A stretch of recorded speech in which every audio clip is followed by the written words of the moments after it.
Moi, j'ai eu 14 au partiel. 14,5 en fait, pour être précis. Enfin, 14,3, 14,4 pour être précis. Et j'ai révisé genre 23h, 28. Et oui, j'ai chronométré parce que je suis un psychopathe. Et pour le bac, c'était pire. J'ai eu une mention très bien. J'ai révisé 3 heures au total. Attention, j'étais assidu, j'étais concentré en cours et tout, mais j'ai révisé 3 heures, quoi. Et oui, c'est insolent. Voilà, si c'est la question. Oui, je trouve ça insolent. Oui, tu as le droit de m'insulter. Il n'y a pas de problème, je comprends. Parce que c'est clair que j'étais pareil. Parce que l'histoire, c'est qu'en primaire, tu vois, je galérais. Quand je dis je galérais, je veux dire je travaillais, je faisais mes devoirs et tout, et j'avais des notes moyennes. Moyennement bonnes. Il y avait un mec, putain, c'était un pote en plus. Donc je l'aimais bien, mais en même temps, je l'aimais pas. C'était très bizarre. Il travaillait pas ce matin, c'était un branleur, voilà, il faut le dire. Je le suis maintenant, donc j'ai pas de mal à le dire. C'était un branleur et il avait des bonnes notes. Voilà. Et j'avais le seum, voilà.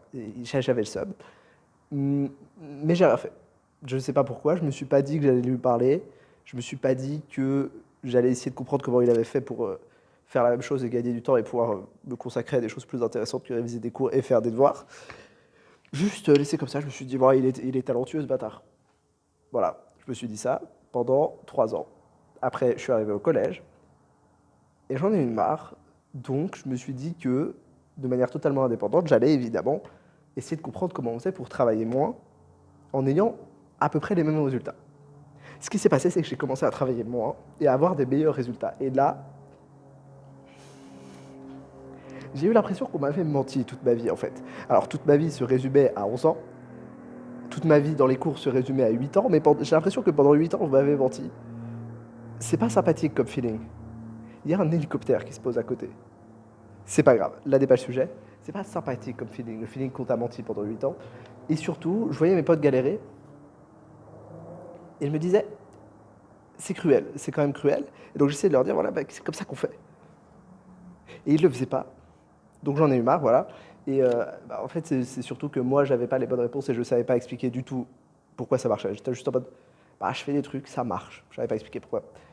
Et surtout, c'était un process graduel. C'est-à-dire que je suis pas passé de, en un an, travailler, avoir des notes moyennement bonnes, à ne pas travailler, avoir des très bonnes notes. Ça a pris genre 5 ans. Et je le fais encore. Je suis encore en train d'optimiser la formule. Pour encore plus de bonnes notes sans travailler, pour encore plus.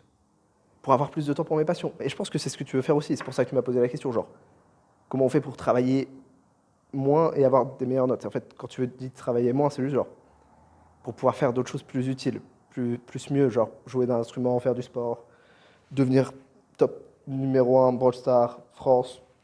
J'en sais rien, ce que tu veux, n'importe quoi. Mais un truc mieux que les cours, parce que les cours, c'est ennuyeux, pour dire le mieux. Mais ceci n'est pas à propos de pour comment l'éducation nationale a foiré, quoique un peu. Donc, ok, je pourrais te donner les conseils de base, qui sont les premiers qu'on m'a donnés, qui sont révise efficacement, fais une putain de technique Pomodoro. Technique Pomodoro, c'est tu révises pendant 25 minutes, tu fais une pause de 5 minutes, tu révises pendant 25 minutes, etc. jusqu'à ce que tu puisses plus rien faire et que tu dors, basiquement. Mais c'est de la merde, voilà, ça sert à rien, j'ai arrêté totalement d'appliquer ça et il n'y a pas eu de résultats, enfin, il n'y a pas eu de changement significatif dans mes résultats. Conclusion, ça ne sert à rien, voilà, la seule méthode de révision qui fonctionne, c'est de réviser pour l'examen. Voilà, c'est-à-dire que relire son cours, ça ne sert à rien. Voilà, désolé, désolé, ça arrive, c'est le genre de choses qui arrivent. Relire son cours, c'est totalement inutile, mais genre vraiment totalement inutile. C'est utile au début si tu connais pas du tout ton cours, mais le seul truc qui est utile, c'est que tu prends ce qui va t'arriver à l'examen. Donc si c'est de la philo, tu prends des sujets de philo. Si c'est des QCM, tu prends des sujets de QCM et tu les fais. Voilà, c'est aussi simple que ça. Voilà. Maintenant, la méthode, c'est fait. Le truc le plus important, le vrai truc important, il faut avoir un cerveau qui fonctionne bien. Ouais, je sais, c'est perturbant parce que déjà, je ne savais pas, moi, avant qu'un cerveau pouvait mal fonctionner. Surtout, je ne savais pas comment faire pour qu'un cerveau fonctionne bien. C'est-à-dire que quand j'ai découvert que, en fait, évidemment, il y a des gens, ils réfléchissent plus lentement, il y a des gens, ils réfléchissent plus vite. Et bien, comme un coup, je me suis dit, non, mais c'est génétique. Qui est l'excuse quand j'ai la flemme de chercher quelque chose, basiquement. Bon, puis après, au bout d'un moment, je me suis rendu compte que quand même, il y avait deux, trois trucs. Je faisais des changements dans mon mode de vie et bizarrement, j'étais plus ou moins intelligent, on va dire. Et donc j'ai commencé à faire tous les changements qui me rendaient plus intelligent, qui faisaient que mon cerveau fonctionnait mieux, et à regarder la science. Voilà. Donc, voici les résultats de à peu près 5 ans de essais-erreurs / recherche scientifique, on va dire. Quand je dis recherche scientifique, c'est recherche par lire des papiers scientifiques en mode qu'est-ce qui améliore les capacités cognitives d'intelligence, basiquement. Les résultats sont ceux-là.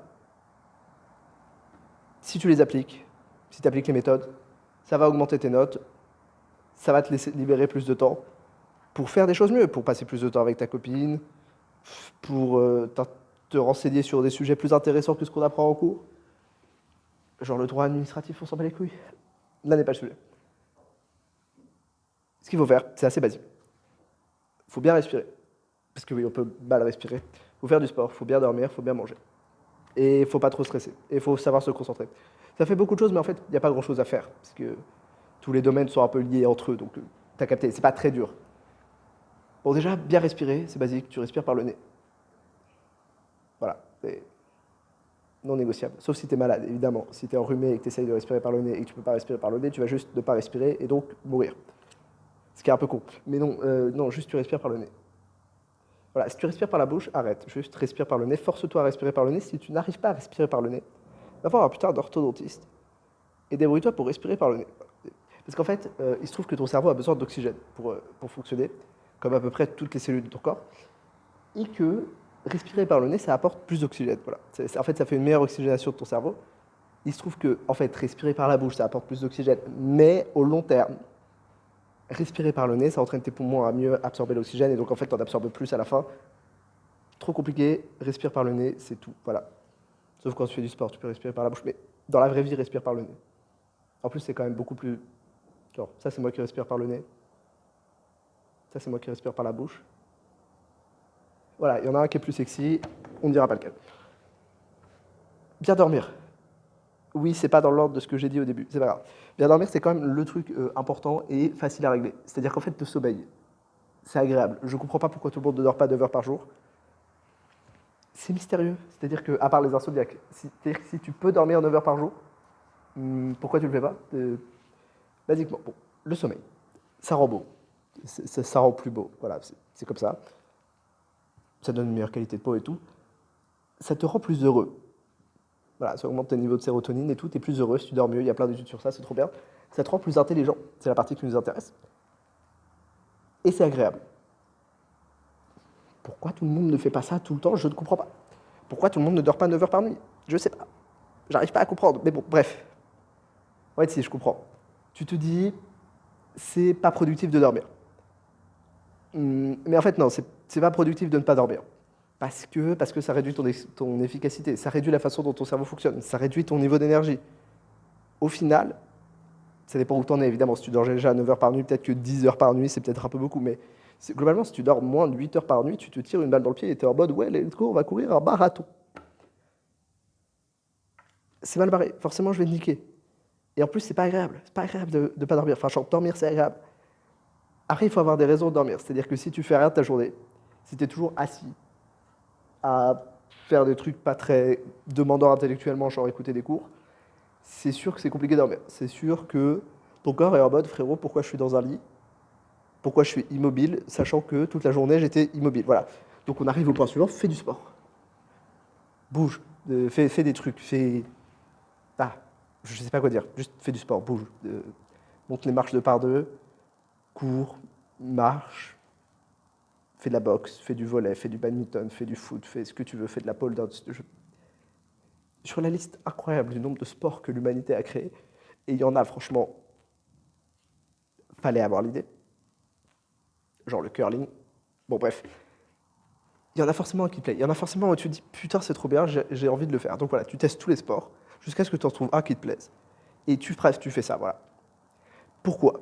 Et tu vas me dire, attends, est-ce que tu es en train de me dire que entre réviser et courir, je devrais courir? Oui. Entre réviser 2 heures et courir une demi-heure et réviser 1 heure, tu devrais courir une demi-heure et réviser 1 heure. Oui, je sais. Pourquoi? Parce qu'en fait, quand tu cours, et surtout en fait quand tu fais du cardio, genre quand ton rythme cardiaque il augmente, tu produis une hormone qui s'appelle le Brain Derived Neurofactor. Qu'est-ce que ça fait? Ça permet à ton cerveau de créer des neurones. C'est genre littéralement l'hormone qui dit à ton cerveau, hey frérot, c'est le temps de créer des neurones. Donc littéralement d'apprendre des trucs. C'est genre, Ça aide à t'apprendre plus rapidement. C'est une dinguerie, voilà. Et c'est significatif. L'effet est significatif, c'est genre des études que j'ai vues, ça date il y a un peu longtemps et c'est de mémoire, mais en gros, c'est genre plus 33% de l'hormone que je viens de citer et que j'ai la flemme de reciter. Après, j'ai seulement 20 minutes de cardio. Donc voilà, fais 20 minutes de corde à sauter. Une corde à sauter, ça coûte 3 € chez Decathlon. Et puis voilà, c'est comme ça que j'ai fait pour mes partiels. Pour mes partiels, je faisais 20 minutes de corde à sauter, 1h30 de révision, 20 minutes de corde à sauter, 1h30 de révision. Puis j'ai fait ça pendant une semaine.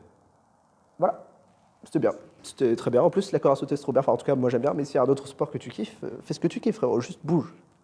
Et en plus, ça permet de mieux dormir. Et en plus, ça permet d'avoir plus d'oxygène dans le cerveau au long terme. Parce que tu augmentes tes capacités cardiaques et tes capacités pulmonaires. Donc voilà, faire du sport, ça rend plus intelligent. Entre résoudre des problèmes de maths et courir, tu devrais courir, ça te rendra plus intelligent. J'ai quelques exemples en tête de potes qui font du sport et qui ne sont pas très mal armés. Généralement, en termes général. Bien manger. Alors, en fait, quand je dis bien manger, je veux dire ne pas trop manger. C'est-à-dire que là, on va faire le versus. On va essayer de comprendre pourquoi moi j'ai des bonnes notes sans travailler et toi tu galères alors que tu travailles. On arrive le jour de l'examen. Et ça s'applique aussi au jour de révision, mais surtout le jour de l'examen, parce que c'est quand même le jour important. C'est le jour du contrôle, c'est le jour, paf, faut performer, faut avoir le cerveau clair. Tu te lèves. Je me lève, on se lève à peu près à la même heure, cool. Sauf que moi, j'ai dormi 9 heures, de manière impeccable. 9 heures de qualité. J'ai absolument oublié de parler de la qualité du sommeil. C'est basique. Quand tu te réveilles, tu prends de la lumière en pleine gueule, et pas à travers une fenêtre. Tu prends de la lumière genre dehors. Tu vas dehors, ou alors tu mets tu passes ta tête par la fenêtre, tu te débrouilles, tu prends de la lumière en pleine gueule. Pourquoi? Parce que, genre, dès que tu te réveilles, enfin, dès que tu vois la lumière du jour, si tu te réveilles à 6 heures du matin, qu'il fait nuit, forcément, ça sert à rien. Bref. Parce que ton corps, en gros, dans tes yeux, tout au fond de tes yeux, en haut, je connais les coordonnées GPS, des trucs, ok? Tu as des cellules qui s'appellent les cellules photoréceptrices. Leur seul job, c'est de capter s'il y a de la lumière ou pas. Voilà. Et c'est important le matin qu'elles captent qu'il y a beaucoup de lumière. Parce que, en fait, le soleil vient de se lever, c'est le concept. Comme ça, elles disent à ton cerveau globalement de produire un pic de cortisol, qui est basiquement l'hormone du stress, pour te dire hey, frérot, réveille-toi. Si tu as la tête dans le cul le matin d'ailleurs, alors que tu as bien dormi la veille, ça peut être bien de faire ça aussi, puisque du coup, ça permet de se réveiller plus. Genre d'avoir de l'énergie quand tu te réveilles. Et en fait, le truc important avec ce pic de cortisol, c'est que 12 à 14 heures après, tu vas avoir un pic de mélatonine, qui est le truc qui te fait dormir. Donc, peut-être naturellement, 12 à 14 heures après ton réveil, tu vas être en mode je suis fatigué. Tu vas dormir ultra bien, tu vas t'endormir en 5 minutes et ça va être trop bien, voilà. Aussi, tous les trucs à la con, désolé, tes parents avaient raison. Les écrans avant de dormir, c'est pas ouf. Donc tu peux lire, écouter un podcast, ne rien faire. J'ai pas d'autres idées, voilà. Le sport, juste avant de dormir, c'est pas ouf. C'est terrible. Moi aussi, je préfère faire du sport le soir.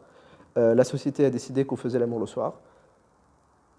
Et en fait, non, c'est mieux de le faire le matin, voilà. Parce que du coup, les exercices intenses avant de dormir, pas ouf. La caféine et l'alcool, c'est non, ça nique le sommeil. Même si l'alcool, tu as l'impression que ça aide à t'endormir, mais en fait, ça nique ta qualité de sommeil. Du coup, à la fin, ça ne sert pas à grand-chose. Donc voilà, c'est comme ça qu'on fait pour avoir une bonne qualité de sommeil.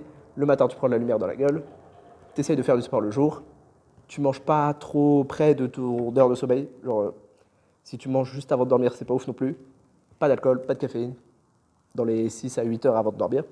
Et si possible, pas du tout. Tu manges pas trop sucré, surtout pas trop avant de dormir. Pas d'écran, pas trop de sport. C'est des trucs chiants. Voilà, en fait, c'est juste des trucs chiants. Mais ça fonctionne. Force est d'admettre, les résultats sont là. En plus, mieux tu dors, plus tu as de l'énergie et moins tu as besoin de dormir longtemps. Donc, c'est tout bénef. C'est un petit sacrifice pour potentiellement avoir une vie genre tellement mieux, être tellement plus heureux, être tellement plus beau, être tellement plus intelligent. Je comprends pas que tout le monde fasse pas ce sacrifice. Je comprends pourquoi en fait. C'est juste que on t'a jamais présenté la chose comme ça. Bref. Donc, on reprend la journée. Moi, j'ai bien dormi pendant 9 heures. Et genre très bien dormi. Genre très grande qualité de sommeil et tout. Bon, toi, t'as mal dormi pendant probablement moins, genre je sais pas, tu dois dormir 8, 7, 6 heures, voire 5. Si t'es insomniaque, c'est un autre problème. Je suis beaucoup plus reposé que toi, mais genre beaucoup plus. Donc mon cerveau fonctionne déjà 20% mieux. Ok, donc là déjà, il y a une petite différence de notes. Indépendant, à temps de travail égal, j'entends, à temps de révision égal, on arrive, ok. Tu manges un petit déj. Vraisemblablement sucré, c'est grand mort. Genre des céréales, ce genre de truc. Moi, je suis à jeun. je mange pas de petit-déj. Le petit déjeuner, c'est une satanistique. Et le petit déjeuner, c'est une invention du diable. Ou des marketeux, c'est la même chose. Parce qu'en fait, le déjeuner, c'est genre littéralement le moment où tu arrêtes de jeûner. C'est le mot déjeuner, c'est la composition du mot. Donc en fait, le déjeuner, c'est forcément ton premier repas de la journée. Je ne comprends pas comment le concept de petit déjeuner est passé. Mais c'est passé. Alors que c'est ça, et que c'est pas ouf pour ton cerveau. Bref, donc t'arrives, tu prends un petit déjeuner. Si possible sucré, évidemment, puisque genre tu prends du jus de fruits. Le jus de fruits, pareil, c'est une certaine historie. Moi, je suis à jeun. Je prends une douche froide. Ok. La douche froide, c'est pas obligatoire, c'est juste ma psychopathie. Bref, on arrive tous les deux à l'examen. Et en fait, peu importe le temps que tu as révisé, frérot, je vais te niquer parce que mon cerveau, il est juste beaucoup plus à même de travailler, même si tu es plus intelligent que moi, c'est ça le truc. C'est que, en gros, tu t'es mis à un handicap de fou. Et moi, je me suis enlevé tous les handicaps. Bah, donc forcément, je vais te niquer. Forcément, j'ai pas beaucoup révisé, j'ai 14. Forcément, tu as beaucoup révisé, tu as 12. Quel dommage. Parce que tu t'es mis des handicaps. Et en fait, bon, t'as pas fait exprès, on s'entend, c'est juste l'habitude qui fait que tu t'es mis des handicaps et c'est juste que personne t'a dit avant que c'était des handicaps. C'est valable aussi pour les révisions. Tout ce que je viens de dire est valable pour les révisions. Genre, c'est mieux de réviser à jeun ou en n'ayant pas mangé beaucoup. Voilà, c'est ce genre de truc. Aussi, t'arrives à l'examen, t'es stressé. J'arrive à l'examen, je suis un peu stressé, mais pas beaucoup. La différence est importante parce qu'en fait, si t'es pas stressé du tout, genre si tu t'en pas les couilles complets, ton cerveau va pas beaucoup fonctionner parce qu'il faut quand même un petit peu d'adrénaline, ça aide à se concentrer. Tu vois, l'adrénaline, c'est le truc qui fait que quand nos ancêtres voyaient des putains de tigres à dents de sabre, ils n'étaient pas sur place en mode « Ah, regarde, le tigre, il est mignon ». Parce qu'en fait, ceux qui ont fait ça, ils se sont fait bouffer. Et les autres, ceux qui étaient en mode « On devrait se barrer, hein. Ouais ». Bah, eux, ils ont survécu et c'est nos ancêtres et ils nous ont transmis leur gène. Du coup, on a peur. On a du stress, on a de l'anxiété. Bon, sauf qu'avant, eux, ils avaient peur de tigres à dents de sabre. Nous, on a peur d'encre noire sur une feuille. Ce qui est un concept bizarre. Mais on ne juge pas les peurs. Juste, ok. Là, je vais te dire de moins stresser. Et là, tu vas me dire, mais comment on fait pour moins stresser? C'est quoi? C'est-à-dire, si tu arrives vers un mec qui a peur et que tu lui dis, frérot, tu as peur, arrête,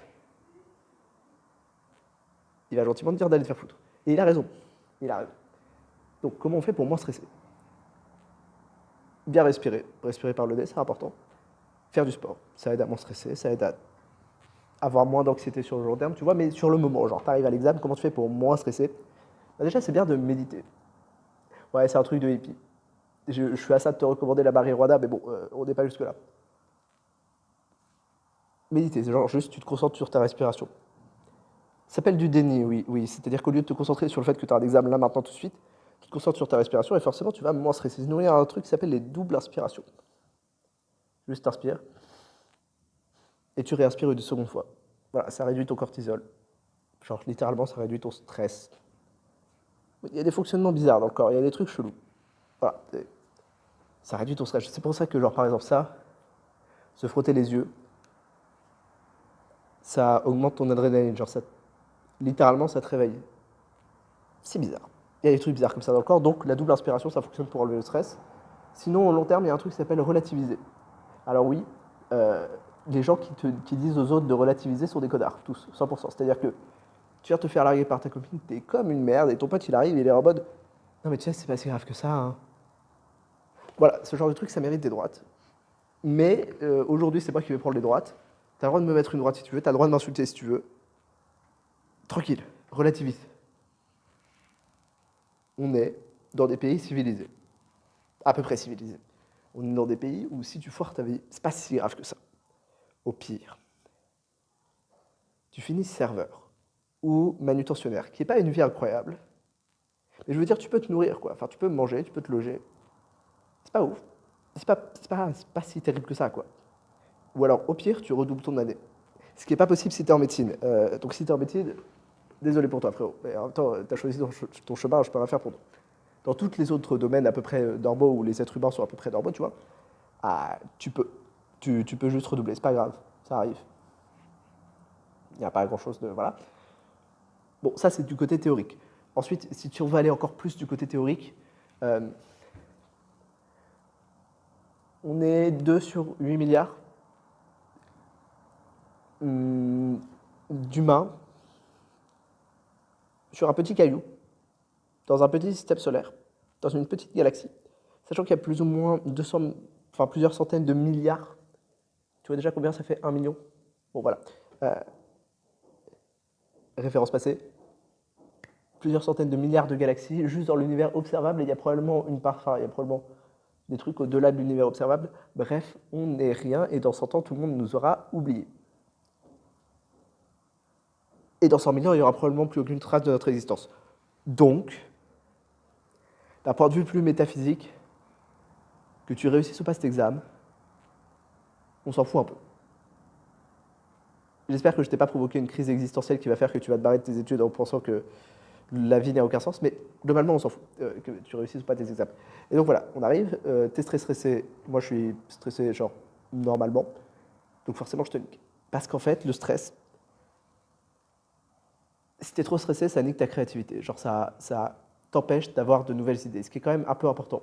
Ça t'empêche d'avoir des idées. Tu sais, c'est ce truc très bizarre où t'as révisé, tu connais ton cours, t'arrives devant la feuille, et ton cerveau te fait un gros doigt d'honneur. Il te dit, frérot, va te faire foutre. Bah voilà, quand ça arrive, c'est juste de stress. Ton cerveau qui est en mode, où est le danger? Que faire face au danger? Faut-il fuir? Faut-il se battre? Et en fait, la réponse, c'est juste de se remémorer son cours. Sauf qu'il n'a pas enregistré cette réponse dans ce genre. Génétiquement, on n'y est pas encore, au niveau où on a se remémorer le cours dans nos options face au danger. Donc tu peux pas le faire. Genre physiquement, tu peux pas le faire. Donc il faut juste moins stresser. Et donc quand tu te souviens plus de ton cours alors que tu sais que tu le connais, bah faut juste te poser et respirer. Genre littéralement, avant les contrôles, en terminale, ce que je faisais, c'est que je m'asseyais pendant 5 minutes et je méditais. Oui, pendant 5 minutes. Sur un contrôle d'1 heure. Ça peut paraître con, mais 16,33 de moyenne au bac, j'ai l'impression. Ah, ça marche, quoi. Ça fonctionne. Et donc, relativiser, je t'ai fait le point de vue très métaphysique, et il y a un point de vue très pratique. Hein. Va faire un sport de combat. Va faire de la boxe, va faire de la lutte, va faire un truc dur. Genre un truc vraiment dur. Va courir un marathon. Peut-être pas sans entraînement, peut-être un semi-marathon sans entraînement. Va faire des trucs qui font peur. Va faire un saut en parachute.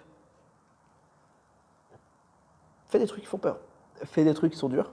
Et d'un coup, avoir une bonne note ou pas à ton examen. En fait, petit secret, après t'être pris une droite dans le foie, 7 sur 20, c'est pas si pire. Franchement, j'ai fait les deux, hein, le 7 sur 20 et la droite dans le foie. Ah, je prends le 7 sur 20, mais tous les jours. Donc, il y a une manière très pratique de relativiser qui est juste fais des trucs durs. Enfin, fais des trucs. Ou t'en baves. Et comme ça, après, bah, tout le reste paraît facile. C'est un peu violent comme méthode, mais ça fonctionne bien. Surtout qu'en fait, tu as besoin de faire une fois un truc dur pour que tout le reste paraisse facile. T'es pas obligé d'en refaire régulièrement. Enfin, si, il faut en refaire de temps en temps, mais pas très souvent. Et donc en fait, c'est un net positif. C'est-à-dire que plutôt que de stresser ses grands morts sur plein de petites choses, tu stresses une fois beaucoup, puis après, t'es chill. Voilà. C'est assez magique. Bon, sinon, sur la partie plus court, parce que là, je t'ai fait basiquement comment avoir un cerveau qui fonctionne bien. Et normalement, j'ai rien oublié. Et si j'ai rien oublié, et si j'ai oublié quelque chose, eh ben c'est dommage. Sur la partie plus court, si tu vas apprendre une langue, il faut juste t'immerger dans la langue. C'est comme ça que tu as appris une langue en étant bébé. C'est-à-dire qu'il y a une dinguerie, c'est qu'en 2 ans, tu as appris une langue de zéro. Genre, tu savais même pas ce que c'était une langue et tu as réussi à apprendre la langue en 2 ans. Et on met 7 ans pour apprendre l'anglais. Pour atteindre un niveau B2 en anglais. Il y a un truc qui a foiré en fait. Voilà. Donc l'éducation nationale a foiré un truc là-dessus. C'est-à-dire qu'un bébé, et un bébé c'est con, hein. Il n'y a pas à dire, un bébé c'est con. Ça met 2 ans pour apprendre une langue, de zéro, sans savoir même ce qu'est le concept d'une langue. Et nous, on est censé mettre 7 ans pour apprendre très moyennement une langue. Il y a un truc, les maths ne marchent pas. En fait, le secret, c'est que le bébé, il est immergé dans la langue. Genre. Il entend les gens parler dans la langue, il lit les trucs dans la langue. Il n'a pas le choix. Il est obligé de parler la langue. Donc, l'option idéale, ce serait d'aller voyager dans le pays directement, dont tu vas apprendre la langue. Est-ce qu'on a le budget pour faire ça? Non. Tu as peut-être le budget pour faire ça. Si tu as le budget pour faire ça, va le faire tout de suite, en fait. Enfin, c'est trop bien, quoi. Si tu es comme moi, T'as pas le budget pour faire ça. Donc, ce que tu fais, c'est que tu regardes des séries, tu lis des livres. Ou alors, tu regardes juste des séries. Ou alors, tu joues à des jeux vidéo. Et tu mets ton téléphone, ton ordinateur dans la langue en question, et tu apprends les 100 premiers mots de vocabulaire, genre les 100 mots les plus utilisés. C'est des trucs du genre je, enfin les pronoms quoi, je, tu, nous, vous, il, les conjonctions de coordination et mais, ce genre de choses, et certains verbes basiques du genre faire, être, avoir. Et voilà, avec ça, tu peux comprendre la majorité des séries. Les mots que tu comprends pas, Google Trad. Tu mets les sous-titres évidemment. Après, au bout d'un moment, tu seras tellement à l'aise que tu n'auras plus besoin des sous-titres. Bravo, tu parles la langue. Et c'est actuellement bien de parler la langue. Mais en fait, si tu comprends la langue, tu parles déjà un peu la langue. Tu la parleras très lentement, avec un accent qui pue la merde, mais tu la parleras quand même. Donc, voilà, tu as juste à apprendre à comprendre la langue à l'oral, pas à l'écrit. Si tu comprends la langue à l'écrit, c'est bien. C'est pas suffisant. Vraiment, apprends à l'oral. Et en fait, tu as juste à littéralement regarder des séries. Genre là, je suis en train de te dire, tous tes cours d'anglais, tu les vires, tu les mets à la poubelle, tu brûles la poubelle, tu prends les cendres, tu les mets dans une autre poubelle, tu fermes la poubelle, tu la mets dans un truc en plomb, tu mets une bombe nucléaire dessus, tu mets les déchets dans l'océan, tu brûles l'océan, on peut pas brûler l'océan, c'est pas grave, c'est pas le sujet, bref. Et tu regardes des séries. En plus, il y a plein de très bonnes séries dans plein de très bonnes langues. Genre, si tu veux apprendre l'italien. Non, j'allais dire, si tu veux apprendre l'italien, regarde Gomorrah, mais c'est pas un italien très orthodoxe, on va dire. Si tu veux apprendre l'anglais, t'as Sherlock Holmes, qui est une putain de série. T'as Peaky Blinders, qui est une putain de série. T'as un milliard de putains de séries en anglais. Si tu veux apprendre l'espagnol, t'as la Casa de Papel, c'est tout trouvé, c'est basique, c'est de l'espagnol basique. C'est parfait. Si tu veux apprendre l'allemand, t'as Dark. Si tu veux apprendre. J'ai pas les autres langues. Voilà, désolé, je ne connais pas les autres langues. Voilà, pour apprendre des langues, c'est basique. Tu t'immerges. Aussi, comment est-ce que. Les profs sont dans un milieu socioculturel pas assez élevé pour être méprisant, mais assez élevé pour être arrogant. Donc, désolé si t'es prof, si t'as des parents profs, ce genre de choses, désolé, mais c'est vrai. Donc, ils aiment bien la culture. Et comment on fait pour avoir de la culture? On lit. Ils aiment bien des signes que tu es d'un milieu socioculturel élevé aussi. Surtout d'un milieu culturel élevé. Et donc, en fait, les fautes d'orthographe, ils te disent, c'est pas grave si vous faites des fautes d'orthographe au-dessus d'un certain nombre de fautes où vous enlèvez des points, mais en fait, si c'est grave parce que ça nique la perception qu'ils ont de. Genre, ils lisent ta copie, ils sont en mode, mais c'est qui ce con? Même si tu dis des trucs intelligents, l'orthographe, c'est genre hyper important. La grammaire, c'est hyper important. Le fait de structurer bien ses idées, c'est hyper important. Même en maths, dans n'importe quoi, c'est hyper important. Et pour ça, il faut juste lire. Voilà, alors tu lis ce que tu veux. C'est mieux si tu lis des classiques de la littérature. Ça permet de flex un peu sa culture. Ça dépend de dans quoi tu vas. Si tu vas faire une prépa scientifique, s'en fout, tu lis ce que tu veux. Si tu vas faire des trucs plus littéraires, genre du droit, de la psychologie, des lettres, évidemment, si tu vas faire des lettres, ça c'est logique. Lis ces grands morts, voilà, lis des classiques, lis des trucs bien quand même. Voilà, c'est-à-dire que l'école nous a fait détester des livres parce qu'on était forcé de les lire, mais en fait, les livres en question sont généralement plutôt bien. C'est juste l'école qui nous a niqués, en nous les faisant détester, pour aucune raison valable. Ce qui est un peu triste en fait, si tu y penses. Mais bref, par exemple, lis Dumas, Alexandre Dumas, Les Trois Mousquetaires, Le Comte de Monte Cristo. Comment on entend ce chien sachant que je suis au 4e étage? Bref, Les Trois Mousquetaires, Le Comte de Monte Cristo, La Tulipe Noire. Lis Dumas. Dumas, c'est bien. Si t'as pas d'idée, lis de la science-fiction. Lis Jules Verne. Jules Verne, c'est une dinguerie. C'est le début de la science-fiction, c'est un banger. Lis ce genre de livre. Voilà. Lis. Bon, en vrai, lis ce que tu veux, mais si tu veux te la péter, lis les auteurs anciens.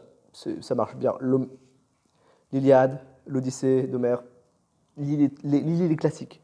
En plus, c'est des trucs stylés, c'est-à-dire que l'Odyssée, l'Iliade, c'est littéralement des histoires de guerre. Très bien écrites en plus. Donc, je ne sais pas à quel moment c'est pas stylé. Lis plein de trucs, lis tout ce que tu peux, écris si tu peux, si tu veux. Si tu veux pas, c'est pas grave. C'est juste, c'est mieux pour structurer sa pensée, pour structurer ses idées. Et encore une fois, écrire, ça peut être n'importe quoi. Tu peux faire un journal intime. J'ai un journal intime. Et t'as pas le droit de le lire. Interdiction totale de le lire. Il faut un code pour l'ouvrir. C'est dire à quel point je suis parano. Mais écrire, ça permet de bien formuler sa pensée. Et en plus, si tu écris à propos de ce qui te fait peur, ce sur quoi tu stresses, et bah tu stresses moins. C'est magique. Voilà, c'est magique. Il n'y a rien d'autre à dire. C'est juste de la sorcellerie. Et si tu veux lire avant de dormir, bah, tout bénef, tu as trouvé un truc qui te stimulait pas trop avant de dormir et qui te faisait t'endormir bien. Voilà, c'est comme ça que tu as des bonnes notes, en travaillant très peu. Et en fait, c'est comme ça que tu as un bon cerveau. C'est comme ça que tu as un cerveau qui fonctionne bien. Et avoir un cerveau qui fonctionne bien, spoiler, c'est utile dans à peu près tout dans la vie. Voilà, c'est genre, comment est-ce que si tu améliores comment fonctionne ton cerveau, bah, tu améliores tout le reste dans ta vie. C'est la composante sous-jacente de tout le reste. Tu améliores tes relations parce que bah, tu es plus intelligent, tu es plus social, tu as plus de concentration. Ah oui, j'en ai pas parlé. Faut pouvoir se concentrer. Oui, ça paraît évident comme ça, mais en fait, se concentrer 2 heures sur un examen, par exemple, ou sur un contrôle, ou sur un cours, c'est pas naturel pour le cerveau. Le cerveau est fait pour vraiment se concentrer beaucoup, pendant très peu de temps, pour des raisons très identifiables. Du genre, il y a un petit tigre dans le sable devant moi, ce serait bien d'être concentré sur ma fuite, éviter de tomber sur une racine, par exemple. Se concentrer pendant 2 heures sur un papier, genre littéralement pour écrire en étant assis, sans bouger et tout, c'est pas si naturel que ça, il faut s'entraîner pour. La méditation, ça permet de s'entraîner pour, c'est-à-dire juste, tu te concentres sur ta respiration et dès que tu as une autre idée que ta respiration, tu te reconcentres sur ta respiration. Ça aide à entraîner sa concentration. Lire, ça aide à entraîner sa concentration. Globalement, ne pas faire deux choses à la fois, ça aide à entraîner sa concentration. Je suis un très mauvais exemple de ça, c'est-à-dire que quand j'étais en cours au premier semestre, j'étais littéralement en train de faire mon Duolingo pendant que le prof faisait cours. Très mauvais exemple, mais j'ai quand même eu 14. J'ai eu 14 malgré ça, c'est-à-dire qu'en fait, si j'avais été totalement concentré pendant tous les cours, j'aurais eu beaucoup plus. C'est moi qui suis con, c'est pas grave. Bref, réussir à se concentrer sur une seule chose. C'est quand la dernière fois que tu as fait un seul truc? C'est quand la dernière fois que tu as fait la vaisselle sans écouter de musique? C'est quand la dernière fois... Non, en fait, j'allais dire, c'est quand la dernière fois que tu as regardé une vidéo YouTube sans regarder Twitter à côté, mais c'est un exemple très personnel. Bref, c'est quand la dernière fois que tu as fait un seul truc à la fois? Bref, fais plus de monotask. Je sais pas comment on dit en français. Je déteste les gens qui disent je sais pas comment on dit en français. Mais en même temps, il n'y a pas d'équivalent en français, donc fais plus d'une seule tâche. Voilà, concentre-toi plus en fait. Le long de ta journée, c'est comme un muscle, genre ça s'entraîne. Donc, entraîne le muscle de la concentration, et après, tu pourras plus te concentrer pendant les cours, tu retiendras plus pendant les cours, donc tu auras moins à réviser, et tu te concentreras plus pendant l'examen.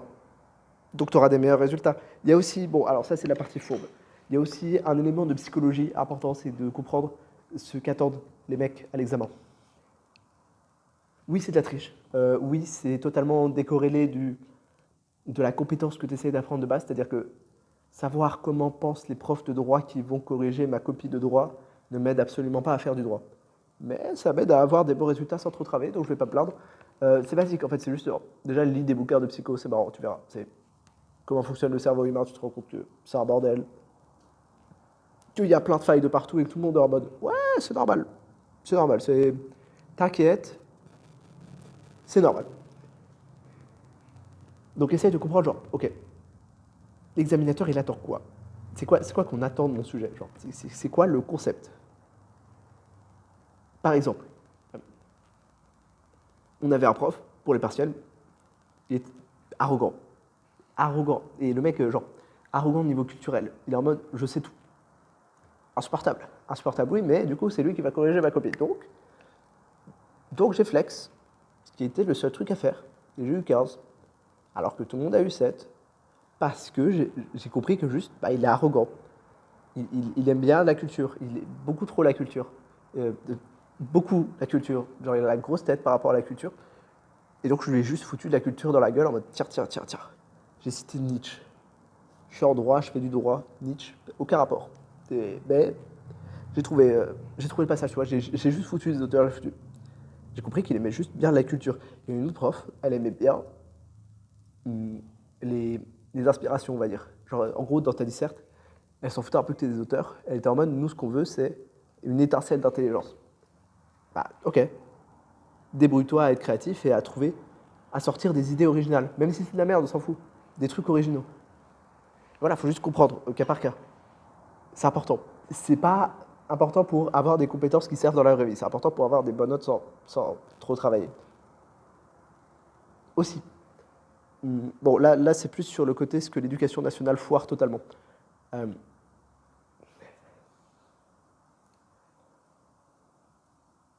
Quand tu révises, la correction doit arriver juste après l'erreur. Et genre vraiment juste après. C'est-à-dire que, ok, on a dit déjà, tu t'entraînes sur les modalités de l'examen. Genre, si c'est un QCM, tu fais un QCM. Et bah, si c'est un QCM, à chaque réponse, enfin, à chaque question, tu regardes la réponse pour voir si tu avais juste. Pas à la fin, à chaque question. Parce qu'en fait, ton cerveau, il est très bon à comprendre erreur, genre essai, erreur, correction. Mais il faut faire la boucle la plus petite possible, parce que sinon, il ne comprend plus. Genre, c'est le truc aberrant dans l'éducation nationale de, tu as fait un contrôle, tu as fait une erreur, mais le contrôle était à 2 semaines, et on t'a montré que tu avais une erreur maintenant. Ton cerveau, il ne sait plus pourquoi il a fait l'erreur. Il faut dire que, bon, il y a une erreur, il y a du stylo rouge partout, c'est probablement que tu as foiré quelque chose. Mais il ne capte pas pourquoi tu as fait cette erreur. Et donc, il ne peut pas corriger pourquoi tu as fait l'erreur. Donc, tu finis par refaire les mêmes erreurs en boucle. Alors que si tu corriges très rapidement, bah, ok, tu fais un QCM, tu as une réponse fausse, ton cerveau peut directement se dire, ok, j'ai pensé ça, qui m'a mené à penser ça, qui m'a mené à répondre ça. Bon, bah, c'était pas ça, donc il y a une des étapes qui a foiré. Donc, on réessaye. Voilà, c'est magique. Correction rapide. Genre très rapide. Le plus rapide possible. C'est pour ça que les jeux vidéo, ça marche bien. C'est pour ça que c'est facile de s'améliorer sur un jeu vidéo. C'est parce que quand tu fais une erreur, tu meurs, tu perds de la vie. C'est basique. Et donc ton cerveau comprend pourquoi il a fait une erreur. Et donc il corrige vite. Voilà. Je crois que c'est fini. Hein. Je crois qu'il n'y a rien d'autre à dire. S'il y a d'autres choses à dire, bah dommage. Mais déjà avec ça, tu devrais augmenter de genre 3-4 points de la moyenne, facile, et pouvoir travailler moins. Pouvoir passer plus de temps sur tes passions. Il y a un autre truc, j'ai absolument pas le temps de le développer ici, mais c'est être heureux. Alors oui, ça paraît ambitieux. Mais en fait, ça aide vraiment. Le fait d'avoir un bien-être assez constant, ça aide à tout ce que je viens de citer précédemment, bien dormir, bien manger, de ne pas stresser, faire du sport, ça aide. Avoir un bien-être constant, ça aide, et c'est aidé par les facteurs précédemment cités. Mais c'est un sujet pour une autre fois. Comment être heureux, c'est peut-être un peu ambitieux. Et en même temps, je suis l'une des personnes les plus heureuses que je connais. Quand je dis je suis l'une des personnes les plus heureuses que je connais, c'est un euphémisme. Je suis la personne la plus heureuse avec le bien-être prolongé le plus haut que je connaisse. Donc, peut-être que j'ai capté des trucs. Mais c'est un sujet pour une autre fois.